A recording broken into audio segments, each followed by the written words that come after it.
प्रणाम मिथिला। तो चलो आइ के वीडियो में दिखावी छी अहाँ सबके माँ हाथ के सैंडविच।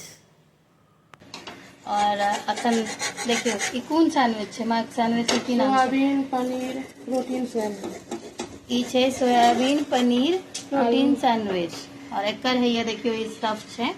ए स्टफ में जे छे कथी सब छे? सोयाबीन पनीर आलू।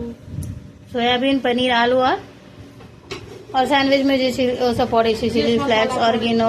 हां हां चिली फ्लेक्स ऑर्गेनो और ओकरा कनी बेसन से कोट क देलिए। अच्छा है ई बेसन से कोटिंग। आई में वह चिली फ्लेक्स नमक धनिया गोटा धनिया।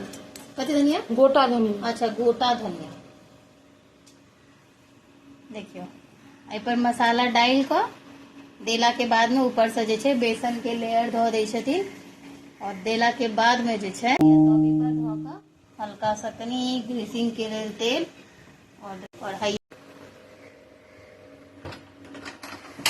अच्छा तवे पर जन भ जाय छे तकर बाद ओकरा कम तेल लागत दुआरे टोस्टर में कनी से जैसे त हार्ड हो जाय छे। हां कर कम तेलो लगे छे। ये कटा रहल छे ओकर बाद एकरा ना स्लाइस काट दो प्लस खाए में सुविधा हो छे। चटनी कथी के छे? दही और धनिया पत्ता। अच्छा तो ये जो वीडियो है ये कलकत्ता वाला वीडियो है जो हम कलकत्ता में बना कर रखने रही। तो हमरा गैलरी में आई भेटल तो हम सोचलूँ जरूर अहाँ सबके देखावी। अहूँ सब अपन बच्चा के टिफिन में बना सकै छी या भोर के नाश्ता में बना सकै छी।